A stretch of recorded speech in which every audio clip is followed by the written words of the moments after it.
Doctor గారితో మాట్లాడావా అమ్మా? మీ మావయ్య గురించి డాక్టర్ గారు ఏమైనా చెప్పారా? ఇప్పుడే మాట్లాడొచ్చాను. స్పృహలోకి వస్తే కానీ ఏ విషయమో చెప్పలేమంటున్నారు. భగవంతుడి మీద భారం వెయ్యాల్సిందే అంటున్నారు. ఆ శివయ్య గుడికి వెళ్ళి మీ మావయ్యని మామూలు మనిషిని చెయ్యమని ఆ శివయ్యని వేడుకున్నానమ్మా. మీ మావయ్య పేరు మీద అభిషేకం కూడా చేయించాను. ఈయన పరిస్థితి చెప్పి ఏదైనా పూజుంటే చెయ్యమని పంతులు గారిని అడిగాను. ఆయన్ని గుడికి తీసుకొచ్చి మృత్యుంజయ హోమం జరిపించమని పంతులు గారు సలహా ఇచ్చారు. తీసుకువచ్చే పరిస్థితి లేదన్నాను.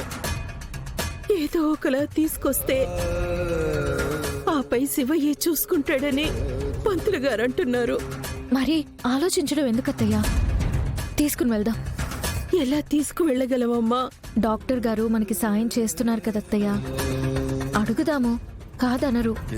పదండి అత్తయ్య, రండి. అదుగు అత్తయ్య, మాటల్లోనే డాక్టర్ గారు వచ్చారు.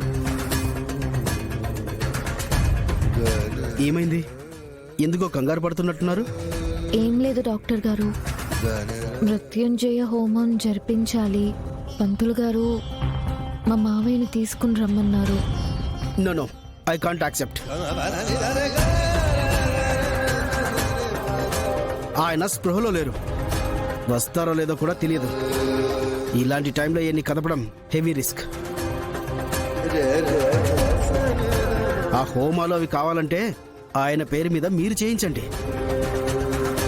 ఈయన్ని మాత్రం తీసుకెళ్లే సాహసం చేయొద్దు. డాక్టర్ గారు అది కాదు.